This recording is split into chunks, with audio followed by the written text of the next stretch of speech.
வெள்ளி கைலாசம் மலைதே நீலை மலைதே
சிவபெருமானும் அன்னை ஆதிபராசக்தியும் தானாயி வண்ணவெள்ளி கைலாச மலையிலே ஓம் என்னும் அச்சரத்தில் ஓலைக்கால் மண்டபத்தில் சக்தியும் சிவனுமாக ஆண்டவனும் அம்மையும் அரசிருக்கின்றார்.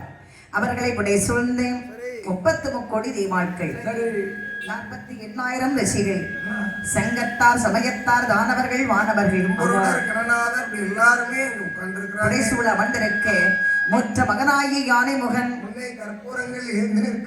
குடவள்ளி வடவாளர் அப்படி கோடான கோடி தேவகணங்கள் புடைசூழ ஆண்டவனும் அம்மையும் அரசிருக்கின்றார்கள்.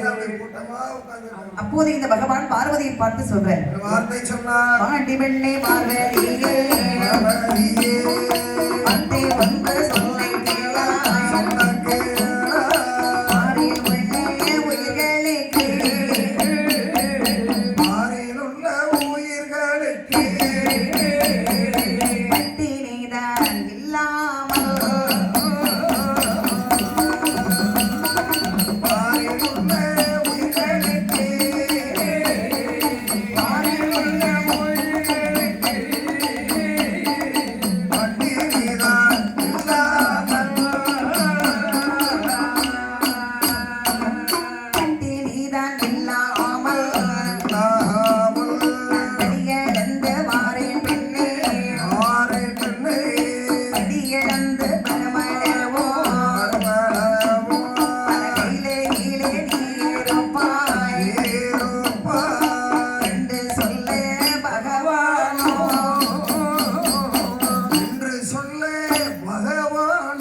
சென்று படைத்துவிட்ட மனக்கிழக்கு வட்டனை என்பது இல்லாமல் நான் படியிழக்க வேண்டும். நான் படியிழந்து வரும் அளவும் இந்த கைலாச மலையில் அமர்ந்திருக்க வேண்டும். பார்வதி ஈசன் படியிழப்பதை ஈஸ்வரியால் பார்க்க வேண்டும். பரமன் படியிழக்கும் ஆயத்தை பார்வதியால் பார்க்க வேண்டும். ஆசை சரியான ஆசைதான். ஆனால் ஒன்று பார்வதி, இந்த கைலாச மலை எப்படிப்பட்டதுன்னு சொன்னா, ஒன்றே நான் இருக்க வேண்டும், இல்லை என்றால் ஆதிபராசக்தி நீ இருக்க வேண்டும். 2 பேர்களும் இல்லாவிட்டால் பார்வதி இருவேறும் இல்லை என்றால் இருமுறையும் கைலாசம்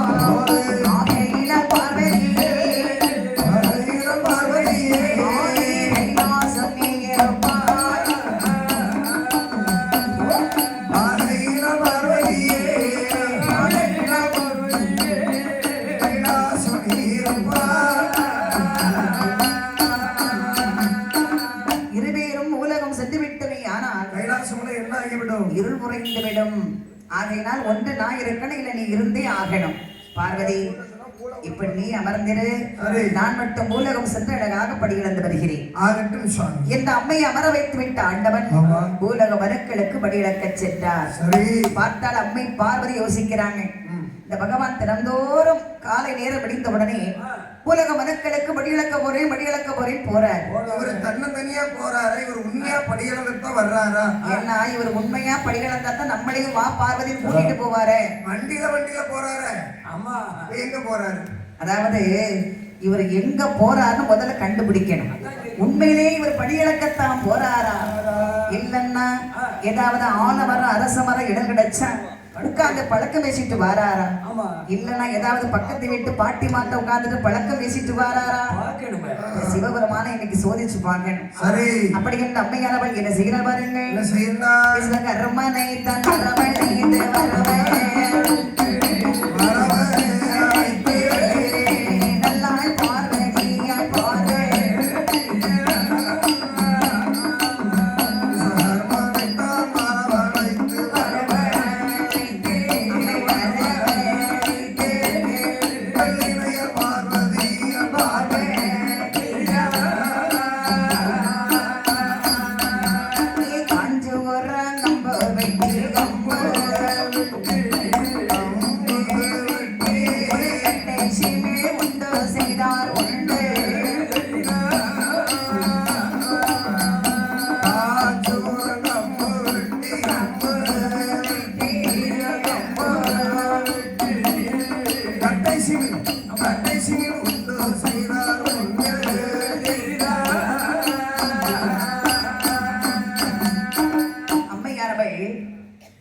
அதாவது அம்மையானவள் ஆண்டவரை சோதித்து பார்க்க வேண்டுமே என்று விஸ்வகர்மா என்று ஒரு ஆசாரியை வரவழைத்தார். ஐயா பாருங்க, எனக்கு அழகான ஒரு சிமிழ் கூடு ஒன்று செய்து கொடுக்கணும். உங்களுக்கு இல்லாத சிமிழ் கூட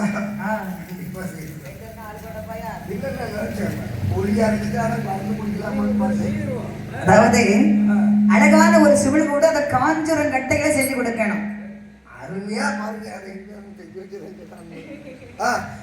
அப்படி என்ற உடனே விஸ்வகர்மா காஞ்சூரம் கொம்பு வெட்டி செஞ்சு கட்டை சிமிழ் கொண்டு உண்டு செய்தார். திருக்காணி மூட்டெல்லாம் வச்சு அவன் பார்வதி கையில கொடுக்கிறேன். வாங்கின அம்மையானவள் நினைக்கிறாங்க, இந்த சின்ன சிமிழுக்குள்ளே எந்த உயிரை பிடித்து அடைப்பது? சரிய உயிரா? ஆமா, என்ன உயிரை பிடிச்சு அடைக்கலாம்? என்ன பிடிச்சு அடைக்கிறோம்? ஏன்னா உள்ள பத்தி வந்துருவாங்க. ஆகையினால் பார்த்தால் அம்மையானவள் கேட்டவுடனே விஸ்வகர்மா அழகான ஒரு சிமிழ் கூட செய்து கொடுக்கின்றார். அந்த சிமிழுக்குள் தகுந்த உயிரை பிடித்து அடைக்கணும். அப்படி என்று அம்மை பார்க்கும் போது அங்கிருந்து எறும்புகள் சாரை சாரையாக வந்து கொண்டிருக்கிறது. அப்போது கண்டம்மை பார்வதி என்ன செய்கிறாள் பாருங்க. சிறிய நல்ல சிற்றெருமை சிறிய நல்ல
பிடித்தடைக்கிறாங்க. சரி, எந்நேரமெல்லாம் நம்ம ஒரு ஆணரம்பு ஒரு பெண்ணரம்பு ரெண்டு எருமை பிடிச்சு அடைச்சாதான் கரெக்டா இருக்கும். அப்படி அடைத்து அழகாக சிமிழ் முட்டை திருக்காணி மூட்டு போட்டு போட்டுறாங்க.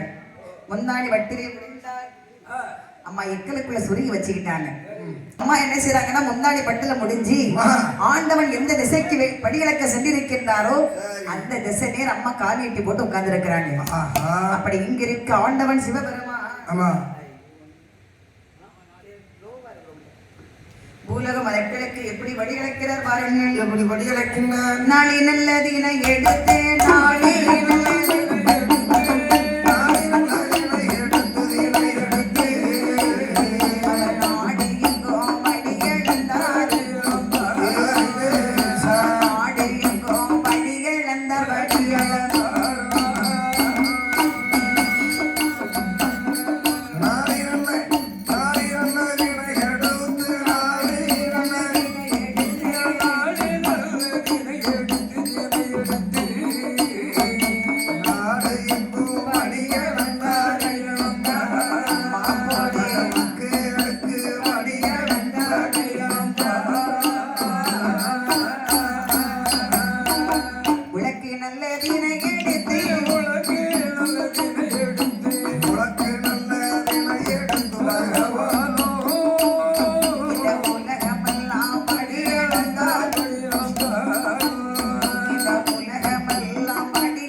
யானை முதல் எண்ணாயிரப்பட்ட சிவசந்துகளுக்கு படியலாம். கல்லில் இருக்கும் தேரை முதல் ஒரு தாயின் கருக்குலையில் இருக்கும் சிசுக்கள் வரை ஆண்டவன் அழகாக படிகிடக்கிறார். படிகிடந்து முடித்துவிட்ட சிவபெருமான் வழக்கம் போல் கைலாசமலைக்கு வருகிறார். வரக்கூடிய சமயம் அம்மை பார்வதியானவர்களுக்கு என்ன வேலை தெரியுமா? ஆண்டவன் படிகிடந்து முடித்துவிட்டு வந்தவுடனே ஆண்டவனுக்கு அம்மையானவள் பாத பூஜை செய்வது வழக்கம். இது வழக்கம் போல சிவபெருமானுக்கு அம்மா செஞ்சுக்கிட்டு வர்ற ஒரு கடமை. பாத பூஜைன்னா என்ன செய்வாங்கன்னா ஒரு சொம்பு நிறைய தண்ணி, கொஞ்சம் பூவு, ஒரு தாம்பல தட்டை தயாரா வச்சிருப்பாங்க அம்மா. ஆண்டவன் வந்து நின்ன உடனே அந்த தாம்பல தட்டை கீழே வச்சு ஆண்டவன் காலை நேரே வைத்து தண்ணியை ஊற்றி நல்லா தேய்ச்சி கழுவி கொஞ்சம் ஏராளமான மலர்களை போட்டு ஆண்டவன் பாதத்தை தொட்டு வணங்கிதான் அம்மா கைலாச வரைக்குள் ஆண்டவனை அழைத்து வருவார். கணவனுக்கு செய்யக்கூடிய பூஜை பாத பூஜை. அன்னைக்கு சரியான கோபம். பெண்களுக்கு கோபம் தான் சொல்லமா வேணும். என்ன பண்ணுவாங்க? அப்படித்தான் பார்த்தார். அம்மை ஆண்டவனை பார்த்தவுடனே எப்படி அமர்ந்திருக்கிறார் பாருங்கள். பாத பணிவிடை செய்யக்கூடியவள் அன்றே நீட்டிய கலசுரைக்காமல் நிமிர்ந்து கூட பார்க்காமல் நீட்டிய கலசுரைக்காமல் நிமிர்ந்து கூட பார்க்காமல் ஏனென்றும் கேட்காமல் ஏறெடுத்தும்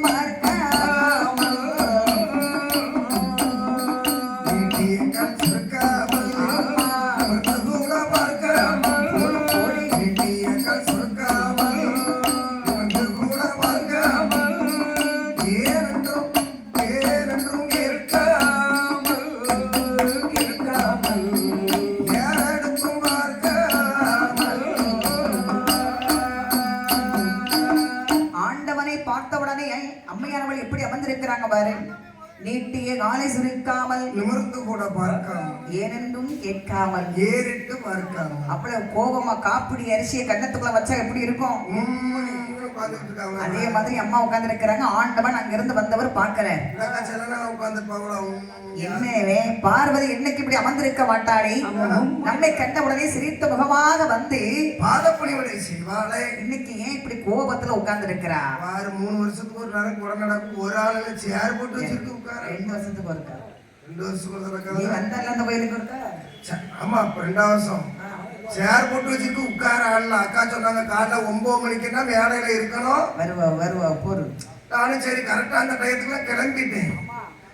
கிளம்பி காப்பி குடிச்சிட்டு வந்து சரி கூட்டமா இருக்கும் போட்டு இருக்கு. அதான் அக்கா ஸ்ட்ரிக்டா சொல்றான்னு பார்த்தா ஒரு ஆளு இல்லை. இதெல்லாம் கரெக்டா சாப்பிடறத கணக்கு பண்ணி பூஜை கணக்கு பண்ணி வந்துருவாங்களா? ரைட். ஒரு டூப் ஒன்று வாங்கிட்டு வந்தோம்னா கேஸ் எங்க வீட்டில் கேஸ் வச்சு டூப் சும்மா தான்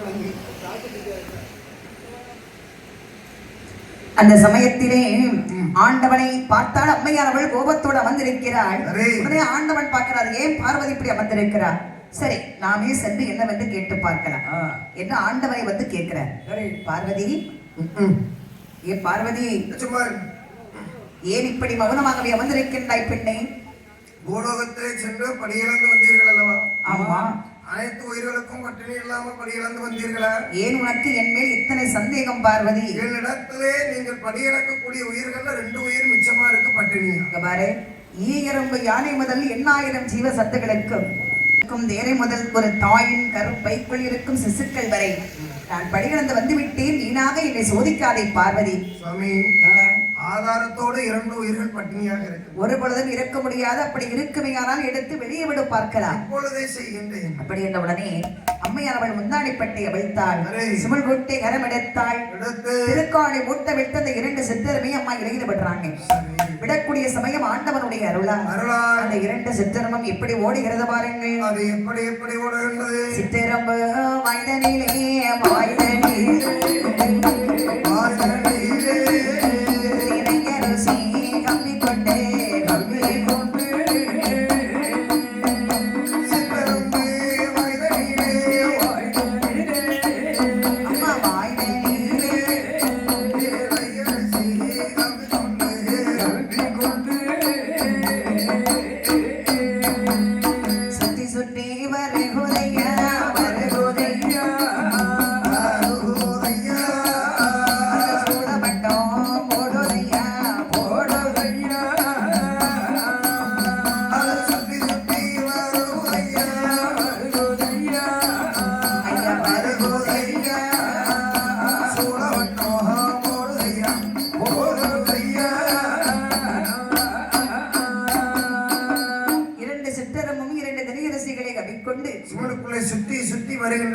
இலையில சுத்தி சுத்தி ஓடுது. சுமலுக்கு வெளியே ஓடுது. பார்த்தால் அம்மையானவள் இறைவா ஒவ்வொரு திசைக்கும் ஓடுது. இது என்ன ஆச்சரியமாக இருக்கிறது சுவாமி. அறைக்குள்ளே இருந்தாலும் அரணறியா மாயமில்லை, செப்புக்குள்ளே இருந்தாலும் சிவனறியாத மாயமில்லை பார்வதி. தங்கள் மகிமை என்னவென்று அறியாமல் அடியால் இப்பேற்பட்ட ஒரு குற்றத்தை செய்துவிட்டேன், என்னை மன்னித்து விடுங்கள் சுவாமி. 2 எறும்புக்கும் திணையரிசி படியிழந்திருக்குன்னா அதுலயும் ஒரு அரிசி இருக்கு. என்ன?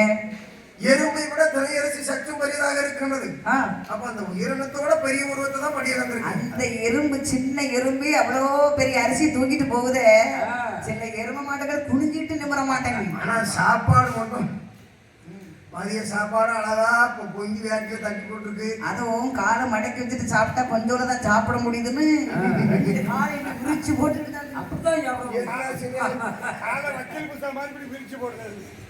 அப்பதான் கொஞ்சம் வயிறு இடம் கொடுக்க. ஆனால் ஆண்டவன் சிவபெருமான் பார்க்கின்றார், எறும்புகள் அந்த சிற்றெருமை என்ன செய்ததா 2 திரையரசிகளை கப்பிக்கொண்டு சுற்றி சுற்றி வருது. பார்த்தால் அம்மையானவள், ஆண்டவா என்னை மன்னித்து விடுங்கள் சுவாமி. அண்ணாச்சி ஒரு எலுமிச்சம்பழம் இருந்தா கொண்டு வாங்க. அண்ணாச்சி, இறைவா, அண்ணாச்சி, அறியாமல் செய்த குற்றம் ஆண்டவா பொறுக்க வேண்டும். தெரியாமல் செய்த குற்றம் சிவனாதா பொறுக்க வேண்டும். அப்படின்னு ஆண்டவன் சொன்னாரே, பார்வதி, அறிந்து செய்தாயோ அறியாமல் செய்தாயோ நீ செய்தது தவறுதான்.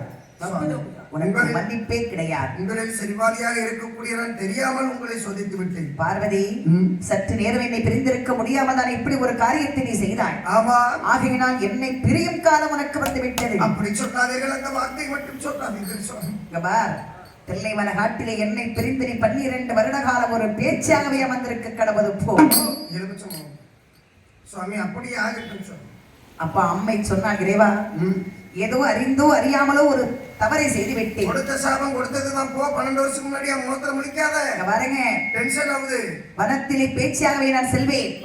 ஆனால் 12 வருட காலம் கழித்தாலும் நானாக உண்மை தேடி வருவதில்லை இறைவா. பார்க்கலாம் பார்க்கலாம், யார் யாரை தேடி வருகின்றனர். அப்படி இல்லை, ஆண்டவன் இடத்திலம்மை சண்டையிட்டுக் கொண்டு நேர தில்லைவன காட்டுக்கு ஒரு பேச்சியாக வருகிறார். வந்து அம்மையானவள் என்ன செய்யற பாருங்க. என்ன செய்கின்றார்? 12 வருட காலம் தில்லைவன காட்டுல அம்மா என்ன செய்ய முடியும்? சும்மா இருக்க முடியாது. சும்மா இருந்தாலும் அது நம்ம நல்லா இருக்காது. அப்படி என்று என்ன செய்யற பாருங்க. ஆற்று நல்ல மண்ணெடுத்து அரணபீடம் உருவம் செய்தாள். சேற்று நல்ல மண்ணெடுத்து சிவனபீடம் உருவம் செய்தாள். 1000 அடிவகத்தை அடுக்கடுக்காய் லிங்கம் வைத்து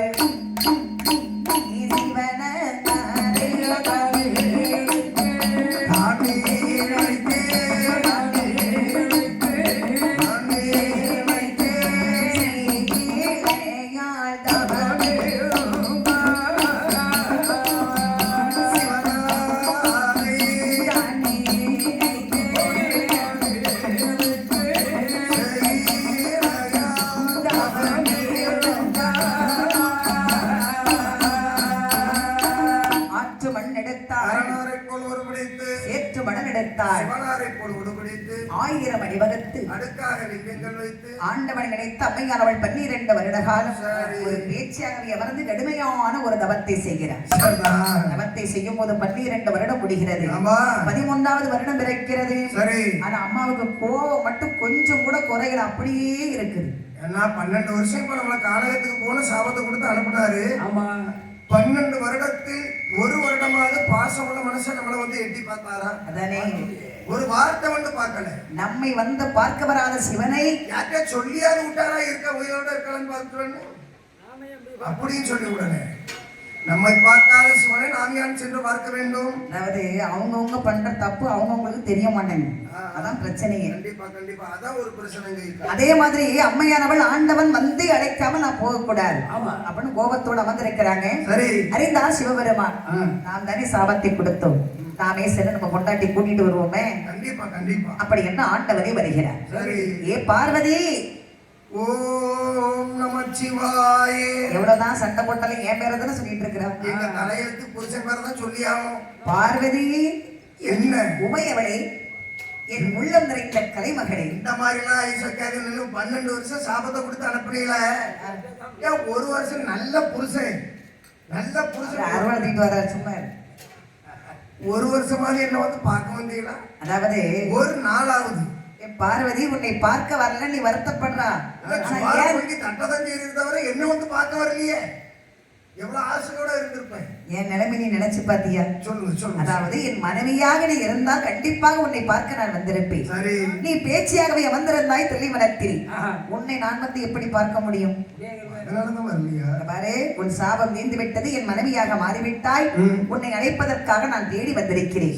இப்பொழுது என்னுடன் வா, நம்ம 2 பேரும் கைலாச மலைக்கு போகலாம். கைலாச மலையில பாரு, சக்தி இல்லைன்னா அந்த கைலாச மலையில ஒரு அம்சம் இருக்காது. அப்படி என்ற ஆண்டவன் சொன்ன உடனே அம்மை சொன்னால், இறைவா 12 வருட காலம் உங்களை நோக்கி தவம் இருந்தேன். இப்பொழுது உங்களுடன் கைலாச மலைக்கு வர வேண்டுமானால் எனக்கு நீங்க ஒரு பரிசு ஒன்று கொடுக்கணும். பரிசு கொடுக்க வேண்டுமா? ஆமா.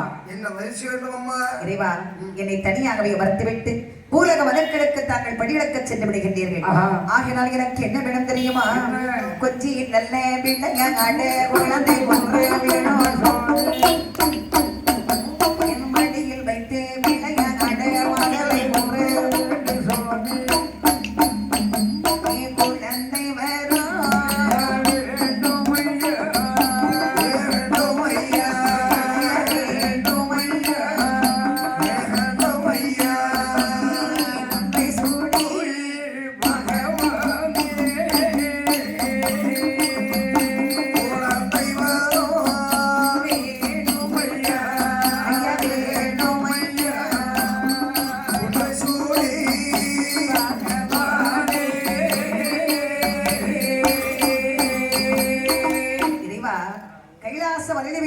கொஞ்சி விளையாட அழகான குழந்தை ஒன்றை பிறவி செய்து கொடுக்கணும். மடியில் வைத்து விளையாட எனக்கு ஒரு மதுரை பிறவி செய்து தர. பார்வதி, குழந்தை வர வேணும்னு கேட்கிறீங்க, இது நியாயம் தானா? குழந்தை இல்லாதவர்கள் ஒரு குழந்தை கேட்டால் கண்டிப்பாக நான் கொடுக்கலாம். ஆனா உனக்கு அப்படியா? ஏற்கனவே 4 பிள்ளைகள் உனக்கு இருக்கிறாங்க. 4 பிள்ளைகள் இருந்திட்ட போதிலும் என்னை பிள்ளை வேணும்னு கேட்கிறீங்க, இது நியாயம் தானா பார்வதி? மூத்த மகனாய விநாயக பெருமானை கொடுத்தீர்களே, அவன் இங்கே சென்றான் தெரியுமா? கணபதி என்ன செய்யறான் தெரியுமா? அவளுக்கு சோறு கண்ட இடம் சொர்க்கம், தின்ன கண்ட இடம் சிவலோகம். எங்க பக்கத்திலே இருக்க மாட்டேங்கிறான். ஏதாவது 6 முறை இப்படி அரசம் அரச மரம் இடம் கிடைச்சா போதும், பேசாம உட்கார்ந்துக்கிட்டான், காலை வச்சு போட்டு பார்த்துக்கிறான். எந்த ஒரு மரமும் இல்லைன்னா வெட்டா வெயில கொண்டு உட்கார வச்சாலும் உன் பிள்ளை பொறுமையான பிள்ளை. அவனுக்கு தேவை கொஞ்சம் சுண்டல், பொரிகடலை, அவல், பலகாரம், குழுவிட ஏதாவது ஒண்ணு வச்சா போதும். அப்பாவும் வேண்டாம், அம்மாவும் வேண்டாம். ஆகையால கணபதி என் கைவசம் இல்லையே இறைவா. பார்வதி, அடுத்தபடியாக முருகப்பெருமானை கொடுத்தேனே. முருகன் தானே, ஒரு பொண்டாட்டிக்கு 2 பொண்டாட்டி கையில பிடிச்சான். திருச்செந்தூர் கடற்கரையில போய் உட்கார்ந்து இருக்கிறாங்க. ஆனா அவனை சொல்லி தப்பு இல்ல, ஒரு பொண்டாட்டி கண்ணுக்கு தாய் தகப்பனை பார்க்க நான் நேரம் இல்லை. 2 பொண்டாட்டி வச்சு சமாளிக்க முடியுமா? எப்படி முடியும்? அதனால பாருங்க சுவாமி, முருகனும் என் கைவசம் இல்லை. சரி, 3வது சித்திரபுத்திர நயனாரை கொடுத்து அவன் மேலவத்தில சென்று எத்தனை உயிர் வருது எத்தனை உயிர் போகுதுன்னு கணக்கில் எழுதிட்டு இருக்கிறாங்க. 4வது சூரியனை கொடுத்தேன். அவன் கிழக்கு மேற்குமாக ஓடிக்கொண்டு இந்த உலகத்திற்கே ஒளி கொடுக்கக்கூடிய சூரியன். அவனையே பழிய வைத்துக் கொண்டு விளையாட முடியுமா இறைவா? அப்படி என்றால் உனக்கு இப்பொழுது 5வது குழந்தை கேட்கின்றாய். ஆமா. பெண்ணை பார்வதி, என்ன இப்பொழுது நீ கேட்கக்கூடிய குழந்தையால் உனக்கு பெருமை இருக்காதே தவிர சிறுமைத்தான் இருக்கும். எப்படிப்பட்ட குழந்தையாக இருந்தாலும் அதை பற்றி எனக்கு கவலை இல்லை. உடனே குழந்தை வேண்டும் என்றால் அம்மை பார்வதி. சொல்வதை கேள், கண்டிப்பாக வேண்டுமா? உடனே ஆண்டவன் சொல்லுகின்றார், பார்வதி அப்படி உனக்கு குழந்தை வேண்டுமையானால் எங்கே செல்ல வேண்டும் தெரியுமா? நமது கைலாச மலையிலே வடக்கு கோட்டை வாசலிலே 32ஆம் கோணலிலே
கைலாச மலையிலே வடக்கு கோட்டை வாசலுக்கு போ. வடகோட்டை போ. 1008 தூண்கள் இருக்கிறது. சரி. ஒவ்வொரு தூண்களாகவே எண்ணிக்கொண்டு சென்றார். போனால் 32வது தூணிலே தூண்டாத மணிவிளக்கு சுடர் விட்டிருக்கின்றது. அந்த சுடர் விளக்கின் முன்பாக சென்று உன்னுடைய முன்னாடி ஏந்தி நின்றால் சரி உனக்கு அழகான ஆண் குழந்தை கிடைக்கும். போ. கண்டிப்பாக கிடைக்குமா சுவாமி? அப்படி என்று நம்பி தவம் ஒரு பார்வதி. அப்படின்ன உடனே அம்மை பார்வதி ஓடோடி வருகிறார். அன்னை என்ன செய்தாங்க பாரு. அம்மா என்ன செய்தார்கள்? கங்கையிலே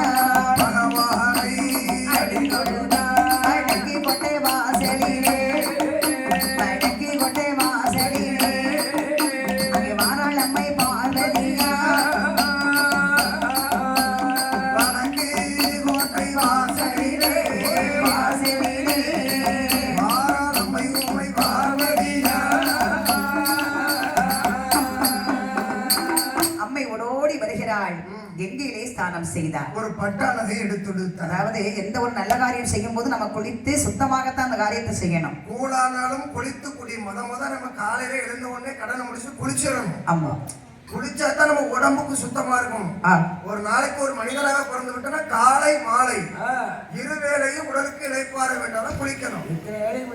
ஆமா, நல்லா 3 நேரம் குளிப்பேன் ஒரு நாளைக்கு. எங்க அம்மா எல்லாம் டெய்லியும் குளிப்பாங்க. 3 நேரம் குளிப்பானா அவன் அம்மா டெய்லியும் குளிப்பாங்களாம். குளிக்கி கொண்டு வந்திருக்காரு. நான் அவசரத்துல திறந்தேன். கொஞ்ச நேரம் ஓடி உள்ளோடி போயிட்டு ஊத்திட்டு புசு புசுன்னு ஒட்டேன். அப்படியே குளிச்சாத்தால உடம்பு சுத்தமாகும். நாங்க படிச்சுட்டு இருக்கோம், நீ போய் குளிச்சுட்டு வா. இப்போ ஒரு பிரச்சனை இல்ல. இல்ல நான் பரவாயில்ல. என் தம்பி இருக்கா, உட்காந்து குடத்துல கொஞ்சம் தட்டியே எண்ணி தட்டு வரலாமா? என் பாட்டை நீங்க பாடி பேர நீங்க வாங்கிட்டு போற பிளான் போட்டுட்டு இருக்கீங்களோ? என்னதான் இருந்தாலும் உன் பேர் யாருக்கும் கிடைக்குமாடா? உன் குரலுக்கும் உன் அழகுக்கும் உன் கலருக்கும் உன் தாளத்துக்கும் யாருக்கிட்ட இருக்க முடியாது.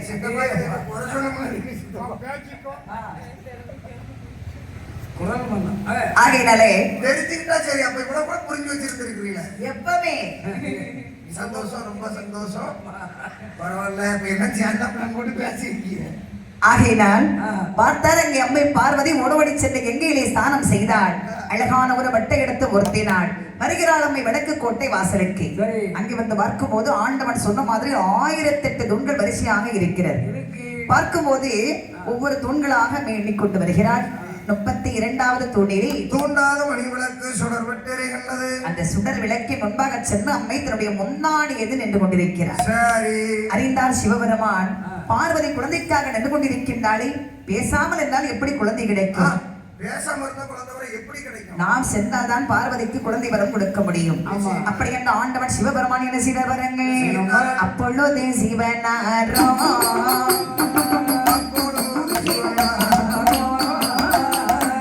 அன்புடனே ஏது செய்தார். அப்பொழுது சிவனாரோ அப்பொழுது சிவனாரோ அன்புடனே ஏது செய்தார். பார்வதிக்கு தெரியாமல் அந்த பரமசிவன் ஏதோ செய்தார். நீ தூண்டாத மணி விளக்கு அந்த சிவபெருமான் தூண்டி வைத்தார். நீ முத்து போலே மூன்று சூட முத்து ஒன்று மூன்று சுட அம்மை முந்தானையில் விழுந்திடுமா. முத்து ஒன்று மூன்று சுடர் நீ முத்து போலே மூன்று முந்தனையில் விழுந்திடுமா.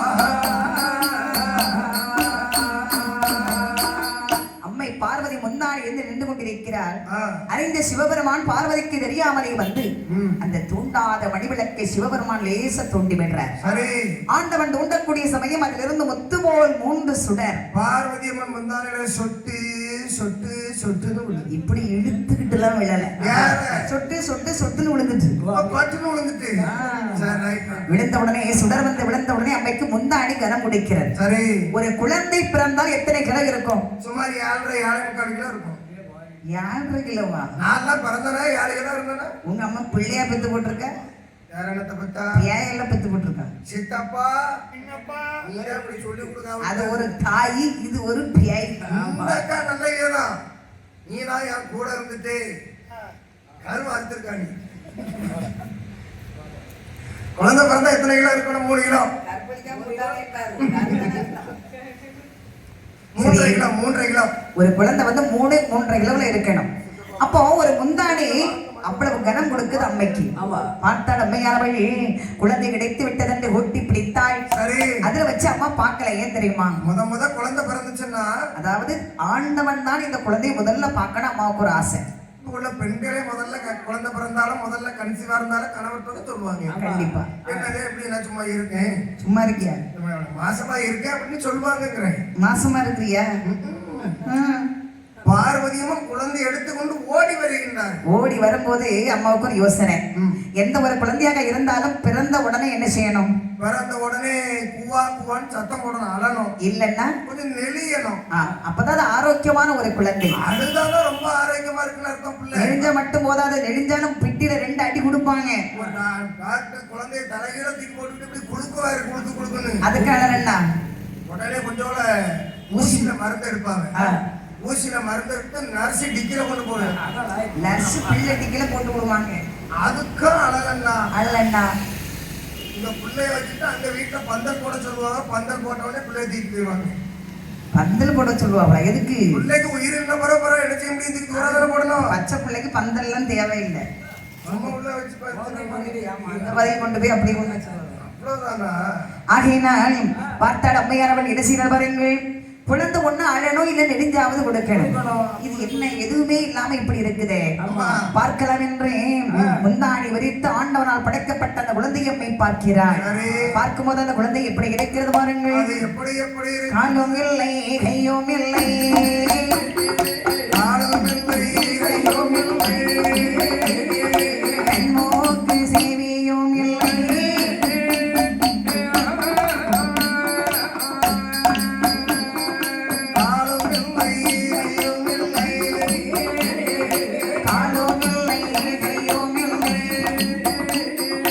கண்மூக்கு செவியும் இல்லை,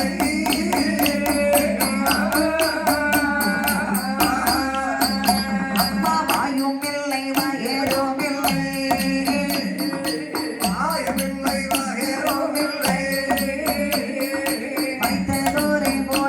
கேட்டான்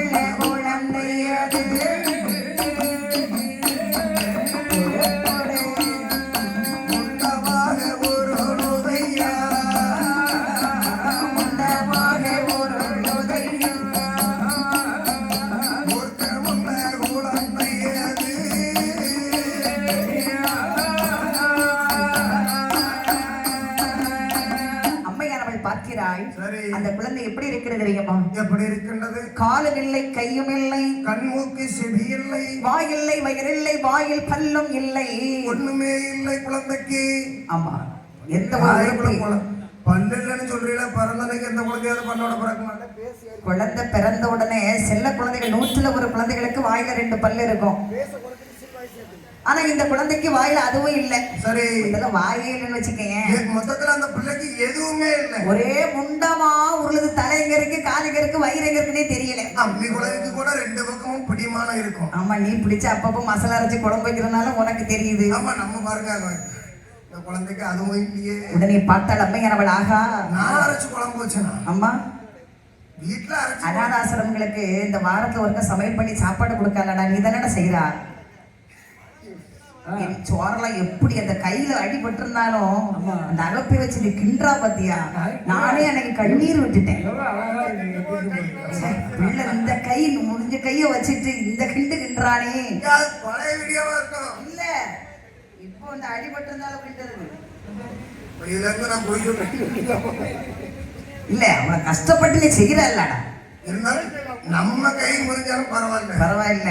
அது அங்க பட்டியா கிடந்துட கூடாது பாருங்க. ஆமா, அதனால அந்த ஒண்ணே நான் கரெக்டா செஞ்சிருவேன். இடது கையை வச்சு கொண்டு வேணும். அவ்வளவு கஷ்டப்பட்டு அகப்பான உன்னோட பெருசா இருந்துச்சு. ஆமா, அதான் கஷ்டப்பட்டு நம்ம உழைச்ச மக்களுக்கு செய்யறோங்கிறேன். அந்த அகப்பையை வச்சு இடது கைன்னு ஒத்தையில கிண்ட முடியாது.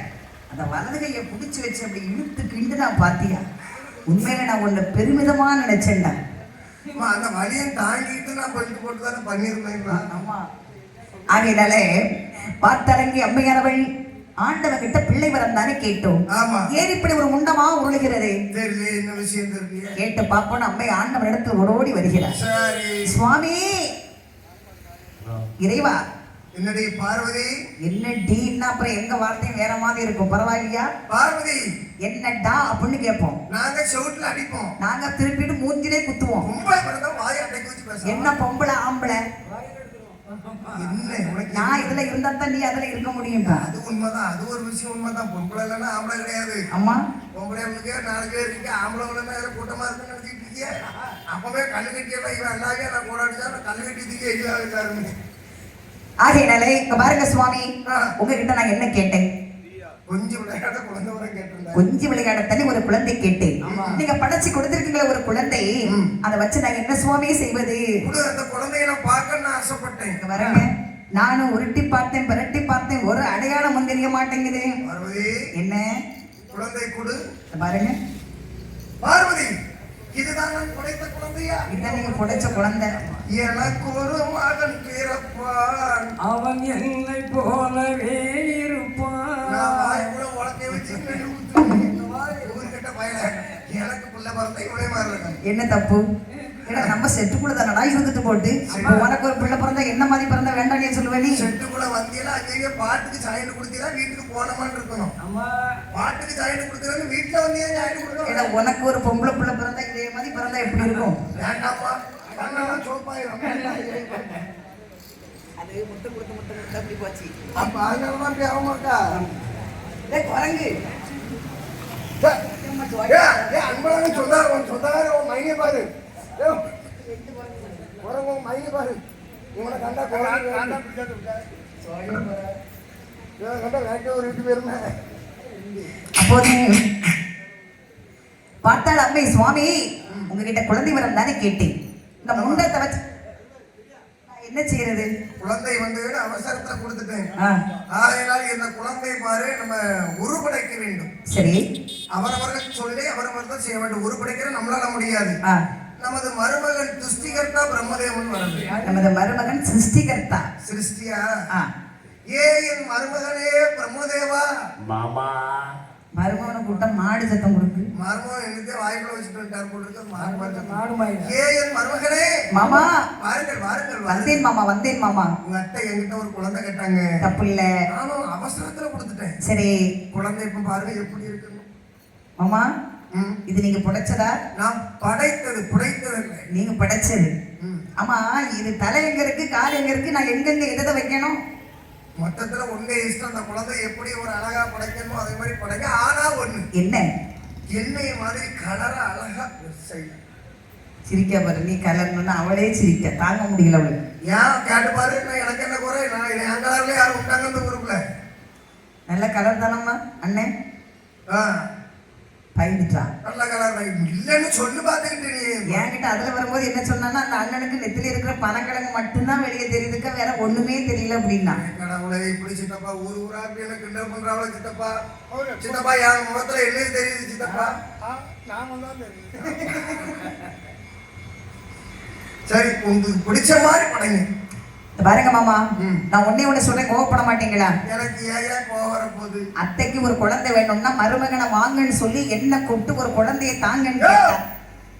மானங்கட்ட மருமகன் ஏன் ஒரு மாமியார் மருமகன் கேட்க? நான் படைச்சு கொடுத்துருப்பேன் இல்லையா அத்தைக்கு, அழகான ஒரு ஆம்பளை பிள்ளையா. அப்படி சொல்றீங்களா? ஆமா, இப்போ நான் படைக்கிற வேலையை நீங்க செஞ்சதுனால குழந்தை இப்படி முன்னமா இருக்கிற மாமா. மருமகனுக்கு வாங்க. அந்த குழந்தை எப்படின்னா ஒரு வீர குழந்தையாக, சரி, நேர்கொண்ட பார்வை, நிமிர்ந்த நெற்றி, ஒரு ஆங்கார பார்வை. நான் படைச்சு கொடுக்கிறேன், அதுல என்னென்ன குறைகள் இருக்குதோ நீங்க சொல்லுங்க, திருத்திக்கலாம். 40 நாளைக்குள்ள திருத்தணும் இந்த பிள்ளைய.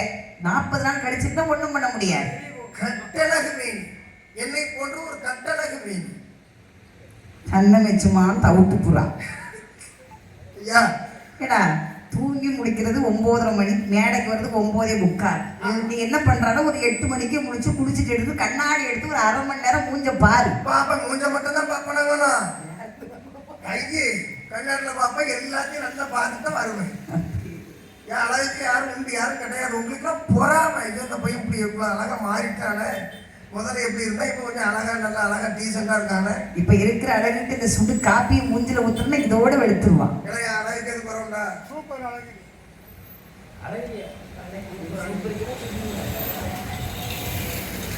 குழந்தைய நல்லபடியா படைங்க. அப்படி என்று சொன்ன உடனே பிரம்மதேவன் அந்த குழந்தையை இப்ப முண்டத்தை வாங்கினார். கை கால் உறுப்பு கண் மூக்கு செவி எல்லாம் படைக்கிறார். எல்லாம் படைத்து மாமா எல்லா உறுப்பு வச்சிருக்கிறேன், குழந்தை எப்படி இருக்குன்னு பார்த்துட்டு உயிரை கொடுங்க. மருமகன் கைப்பட்ட பிறகுதான் புள்ள மாதிரி இருக்கு. ஆமா, இந்த குழந்தைக்கு என்ன உயிர் கொடுத்துட்டுமா? கொடுங்க. சக்கனக்க பிரம்மன் உருவடைத்தார், சிவபெருமான் உயிர் கொடுத்தார். பார்வதி, பார்வதி, இந்த குழந்தைக்கு சத்தியம் கொடு பாப்போம்.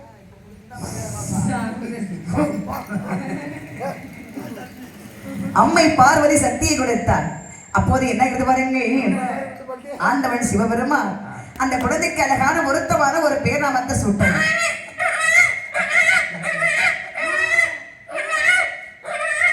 இன்னைக்கு பேர் கொடுக்கறதெல்லாம் சொடல தானா ஆடி வரணும். ஆடி வரலன்னா நம்ம அண்ணாவின் தலைவர் உன் வயிற்ற கிழிச்சிருவேன் அப்படின்னு இருக்காங்க. என்கிட்டயே அப்படிதான் சொன்னாரு, வயிற்ற கிழிச்சு போய் அப்படின்னு. படமாடி வயிற்ற கிழிச்சிருவேன்னு சொல்லியிருக்காங்க. ஆடலன்னா கவலைப்படாதீங்க, நான் இறங்கி நின்று ஆடுறேன். நீ ஆடுனா நல்லா தான் இருக்கா, நான் சொடலைக்கு நீ செட் ஆக மாட்டா. ரொம்ப நல்லா இருக்கும். நாங்க 2 பேரும் ஆடலன்னா இந்த கோயில் ஒரு நிறைஞ்சாலும். ஆகையினால் பார்த்தர் அம்மை பார்வதி சுவாமி இந்த மைந்தனுக்கு பொருத்தமான ஒரு பேராமத்தை சுட்டி விடுங்கள் இறைவா. கொடுக்கிறேன். அப்படி என்றவனை ஆண்டவன் இப்படி வேர் கொடுக்கின்றார் பாருங்கள். வேர் கொடுத்தார். சுடரொளிவில் பிறந்ததினால் சுடரொளிவில்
பிறந்ததினால் மாயமாக பிறந்ததினால்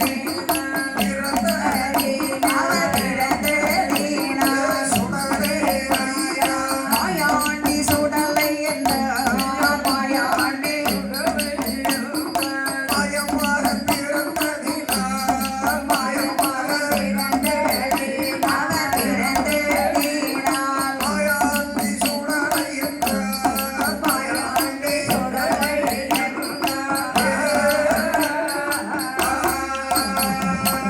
ஆண்டவன் அந்த குழந்தைக்கு பெயர் கொடுக்கிறார். சுடர் ஒளிவிலே இவன் பிறந்தபடியினால் சுடலை மாடன் என்று பெயர் கொடுத்தார். முண்டமாக உருண்டபடியினால் முண்டன் என்று பெயரை கொடுத்து மாயமாக சுடர் ஒளிவிலே பிறந்தபடியினால் மாயாண்டி சுடலை. அது மட்டும் இல்ல பார்வதி, இவனுக்கு ஏன் பேரை ஒட்டி பேர் வைக்க போறேன். எப்படி ஒட்ட போறேன்? ஏன் பேர் என்ன? சிவபெருமான். என் சிவை எடுத்து சுடலைக்கு முன்னாடி போடு. சிவ சுடலை மாடன். அது மட்டும் இல்ல, எனக்கு ஈசன் என்ற ஒரு பெயர். உண்மை. இந்த ஈசன் எடுத்து சுடலைக்கு பின்னாடி போடு. சுடலை ஈசன். பேர் எப்படி பொருத்தமா இருக்குதா? எப்படி உங்களால மட்டும் இவ்வளவு பொருத்தமான பெயர் வைக்க முடியுது? ஏன் அருமையான பெயரை வச்சிருக்கீங்களா? அதான் கேட்கிறேன். இந்த பாரு, குழந்தை படைத்து கேட்டா அழகான ஒரு குழந்தைய படைச்சு கொடுத்திருக்கிறேன். சரி. பேர் வைத்து கேட்டா பேரும் பொருத்தமா வச்சிருக்கிறேன். இந்த பையனை நல்ல குழந்தையாக வளர்ப்பது உன்னுடைய கடமை. எந்த குழந்தையும் நல்ல குழந்தை தான் மண்ணில் பிறக்கையிலே. அது நல்லவராயினும் தீயவராயினும் அன்னை வளர்ப்பது. குழந்தையை நான் வளர்ப்பணிக்கு என்னைக்கும் குறை சொல்ல முடியாத அவள் அழகா வளர்த்து வருவேன். எடுத்துச்சு அப்படின்னு உடனே அம்மை பார்வதி சுடலை மாடலை அழகாகவே எடுத்துக்கொண்டு என்ன செய்யறாங்க பாருங்க, அவருடைய இருப்பிடம் கொண்டு வருகிறார். கொண்டு வந்து குழந்தை பிறந்த உடனே குழந்தைக்கு என்ன கொடுக்கணும்? முதல்ல ஆண் குழந்தை பிறந்தனா சேனைப்பால் கொடுக்கணும். பெண் குழந்தையா இருந்தாலும் சேனைப்பால் கொடுக்கணும்டா. பெண் குழந்தை பிறந்தனா சேனைப்பால் கொடுக்க கூடாது. கள்ளிப்பால், கத்தாளம்பால், சுண்ணாம்பால், எருக்களம்பால், இம்மட்டு, யூரியா, பொட்டாசியம், எறும்போடு இப்படிலாம் கொடுத்தா நீ எப்படி பொண்ணு கட்டுவ? அப்படி ஒரு விஷயம் இருக்கும். பொம்பளை பிள்ளை இருந்தா தானே கல்யாணம் முடிக்க முடியும். எல்லாம் பொம்பளை பிள்ளை அளவுக்கு அதிகமா இருந்துச்சுன்னா அதிக இப்பதான் கண்ணி மாப்பிள்ளை தான் அதிகமா இருக்கடா, பொண்ணு கிடைக்கல. எங்க அம்மா கிட்ட வந்து எங்க அம்மா வந்து புரோக்கர் கொடுத்துக்கிடுங்க. எது என்ன புரோக்கர்? மாட்டு புரோக்கரா? ஒண்ணு மாப்பிள்ளை வெவ்வேறு சேர்த்து வைப்பாங்க. ஓ, அந்த அன்னைக்கு கூட கல்யாணம் முடிச்சு வச்சு கேஸ் ஆகி போச்சு எங்க அம்மா வேலை. ஏன் அம்மா உனக்கு ஒரு கல்யாணம் முடிக்க வேண்டியிருக்கு, தூ பெட்டிலாம் சொல்லி ஆயிடுச்சு. எங்க அம்மா மேல கேஸ் போட்டுட்டாங்க. ஏன்? இன்னொருத்த பொண்டாட்டியே பொண்ணுன்னு சொல்லி ஒருத்தர் கட்டி வச்சுட்டு இருக்கா. கடைசி போய் எங்க அம்மா கிட்ட 10 பசங்க ஜாதகம் வந்தா ஒரே ஒரு பொம்பளை பிள்ளை ஜாதகம் வருது. நான் சிஎமான ஒரு சட்டம் போடலான்னு இருக்கேன். 3 மாப்பிள்ளைக்கு ஒரு பொண்டாட்டி கணக்கு. 4 மாசம் ஆகையினால் அம்மை பார்வதி அந்த குழந்தையை கொண்டு வந்து அழகாகவே சேனை ஓட்டுகிறாள். குழந்தையை நீராட்டுகிறாள். சுடலைக்கு பாதமர்தம் கொடுத்தாள். தொட்டியில் கிடத்தி அம்மை அழகாக தாலாட்டி சிவசுடலை மாடனை தூங்க வைக்கிறார். எப்படி பாருங்க, ஆரீரீரீரீரோ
ஆமா நாங்கெல்லாம் ஒரு இது கட்ட சொன்னா கட்டி கொடுக்க இது மாட்டேன். எந்த ஊருன்னு நினைச்சேனே? 5000 பக்கம். என் சொந்த கனகப்புறம் எங்க ஊர் போட போன ஊர்ல கூட வளர்த்தையும் இப்படித்தான் சொன்னாங்க. எந்தெந்த ஊருக்குலாம் போறோமோ அந்தந்த ஊரெல்லாம் பெருமையா பேசுறதா இங்க வேலை. வீடியோவை எடுத்து பாருங்க. இங்க போற ஊர்லாம் கூடமா அவங்க என் குடும்ப கோயில் கூடம் அப்படித்தான், செட்டிக்குணம் அப்படித்தான், கனகப்புறம், கண்ணங்குணம் எல்லாம் என் ஊர் தான். எந்த ஊர் சைடு உள்ளது எல்லாம் எனக்கு தெரியவே தெரியாது. இந்த ஊர்ல கேட்டு சின்ன பிள்ளைகிட்ட கூட தெரியுமா தெரியாது. கண்டிப்பா. ஆகையினால் நீ சொன்னா எல்லாம் நடக்கும். நடக்கும். இப்பவும் நம்ம அண்ணாச்சிக்கு எனக்கு கொஞ்சம் குறுக்க கட்டிதாங்கன்னு கேட்டா உடனே குறுக்க கட்டி விட்டுருவாங்க. நாங்க சொன்னா வெயில இருந்து பாருங்க அப்படிங்காங்க. என் கரெக்டா போய் அப்படிம்பாங்க. அம்மை பார்வதி சிவ சுடலைமாடலை கைலாசமலையிலே தாராட்டி சீராட்டி ஒன்னரசி ஒட்டுவிட்டு அருமையாக வளர்த்து வருகிறார். வளர்த்து வரக்கூடிய சமயம் நமது சுடலைமாட சுவாமி கரை கண்ணனுக்கு திருமகனாக, பார்வதி அம்மனுக்கு செல்ல பிள்ளையாக கைலாச மலையில் அருமையாக வளர்ந்து வருகின்றார். வளர்ந்து வரும்போது ஒரு நாள் அம்மா நினைக்கிறாங்க, இந்த சுடலை நம்மிடம் வந்த நாள் முதலாக நாம் ஆண்டவனை சென்று பார்க்கவே இல்லை. எனக்கு எப்படியே சென்று ஆண்டவனை பார்த்து வந்தால் என்ன? குழந்தைகிட்டே இருந்தா புருஷனை யார் பாப்பா? புருஷனுக்கு பார்க்கலாம் கோபம் வந்துடும். 4 மாசம் பிள்ளைய பார்த்தோமா 4 மாசம் புருஷன் பார்த்தோமான்னு இருக்கணும். 4 மணி நேரம் பிள்ளைய பார்த்தோமா 4 மணி நேரம் புருஷன் சொல்றது தெரியாம மனுஷன். ஆகையினாலே அம்மை பார்வதி என்று ஆண்டவனை பார்க்க விடமன்னேன். சுடலைமாட சுவாமிக்கு அழகாக பாலமர்தம் கொடுத்தாள். தொட்டிலை கிடத்தி அம்மை தாலாட்டி தூங்க வைத்து விட்டு ஆண்டவனை பார்க்க அரணுடைய மதிக்கு அம்மை சென்று விட்டாள். சுடலைமாட சுவாமி கைலாச மலையிலே தொட்டில அழகா தூங்கிட்டு இருக்கிறார். அப்போதங்க என்ன நடக்கிறது பாருங்க. தில்லைவன காடலிலே சிவசூடலை களமலிலே திருவடிக்கு வேதம் வைத்து ஈரமண்ணை மேல் போதிந்து சந்தன கட்டையிலே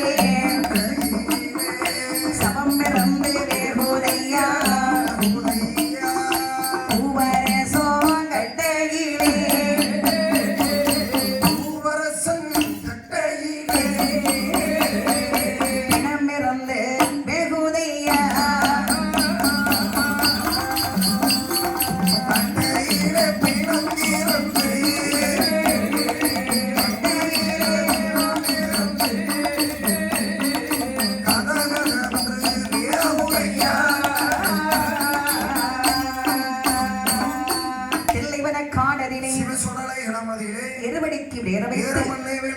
சந்தன கட்டையிலே பூவரசம் கட்டையிலே பிணம் இருந்து வந்து கொண்டிருக்கின்றது. இப்படி கொடுத்த பிணம் இருந்து வந்துட்டு இருக்கு. அம்மா எல்லாம் இங்க அம்மி இவ்வளவு சோறு போட்டு எனக்கு வளர்க்காம எங்க அம்மா ஓட்டாவளோ இல்லையே ஊர்கார போட்டு வளர்க்குறாங்கல்லடா. அது உங்க மூலமா எங்களுக்கு கிடைக்குதுன்னு போது சந்தோஷம். இப்போ ஒரு மகள், அதாவது ஒரு ஆண்களால சாதிக்க முடியாத கண்டிப்பா ஒரு மகளிர் சாதிக்கலாம். உண்மை அதுதானே? கண்டிப்பா. நாங்க போய் அண்ணாச்சி எங்களுக்கு ஹோட்டல்ல இது வாங்கி கொண்டு கொடுங்கன்னா அதை திங்க வேண்டியதானே. இப்ப இது நல்லாக்கா அண்ணாச்சி இந்த சாப்பாடு ரொம்ப பெரிய பெரிய அரிசியா இருக்கு, சாப்பிட முடியல, ஏதாவது கொஞ்சம் வாங்கிட்டோம் உடனே கண்டிப்பா உங்க பேரை வச்சா எங்களுக்கு ஒரு வருமானம் கிடைக்கல, அது ஒரு பெரிய சந்தோஷமான விஷயம் தானே. அப்போ தில்லைவன காட்டுல அப்படி நல்ல கொழுத்த பிணம் இருந்து வந்துட்டு இருக்கு. நல்ல பிணம் பார்த்தார். அங்கே இந்த பிணம் வாடை சுடுறாங்க பத்தியா? மனம் கைலாச மலையில தொட்டில படுத்திருக்கிறார் நம்ம சிவ சுடலை. இவருக்கு படுக்க முடியல மனம். ஐயோ, இறந்த பிணங்கள் இருவாட்சிக்கு போன்றோம். ஆமா. செத்த பிணங்கள் செண்பகப்பு போன்றோம். மாண்டது ஒரு பிணங்கள் மல்லிகைப்பு போன்று மணக்கின்றது. சுடலையாண்டவர் நாசிய சும்மா கம் கம் கம்னு அப்படி கட்டி இழுக்கு. சும்மா பிச்சிப்பு மனம் எப்படி மணக்குமோ பார்த்தார் சுடலை. இப்பேற்பட்ட மனம் பொருந்திய பொருள் இந்த கைலாசமலை நெருகாக இருக்கிறதா? இந்த மனமே இப்படி இருக்குன்னா சாப்பிட்டால் எப்படி இருக்கும்? தாய் தனப்பால் குடித்தோமையானால் நிறையாது, மாதப்பால் குடித்தோமையானால் மணிக்குரல் நிறையாது, தில்லைவனம் செல்ல வேண்டும், சுத்தபடங்களை சாப்பிட வேண்டும், மையாரம் செல்ல வேண்டும், படங்களை சாப்பிட வேண்டும் என்று சொல்லி தொட்டிலை ஒரு சிறு குழந்தையாகவே படுத்திருந்த நமது சுடலைமாட சுவாமி என்ன செய்தார்கள்? அதாவது குழந்தையாகவே இருந்தவர் கோபுரம் போல் வடிவெடுத்து மதனை போல் இருந்தவர் மலை போல் வடிவெடுத்தார்கள். அந்த சுடலையுடைய அவதாரமே பாருங்க. திடீர்னு சின்ன குழந்தை மாதிரி நிற்பாரு. ஆமா. திடீர்னு பெண்ணுக்கு மண்ணுக்கு நிற்பாரு. ஒரு மிருகம் மாதிரி வருவாரு. முக்கியமா போலீஸா வந்துட்டாருன்னா யாரும் கோட்டு என் மகாராஷ்டிரம்.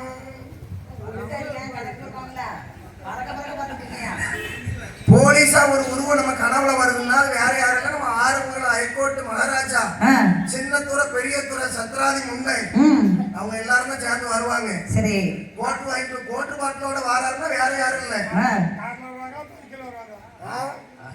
ஆம்புலன்ஸ்ல வருவாங்க. ஆகையினால் பார்த்தாரங்கே சுடலை தெல்லைவனம் செல்ல வேண்டும், சுட்ட பிணங்களை எல்லாம் சாப்பிட வேண்டும் என்று அவர் எப்படி வருகிறார் பாருங்க. வருகின்றார் சாமமானே சாமத்திலே நல்லா பாத்துங்க. ஓகே பாட்டு தப்பா நினைச்சுட்டாங்க.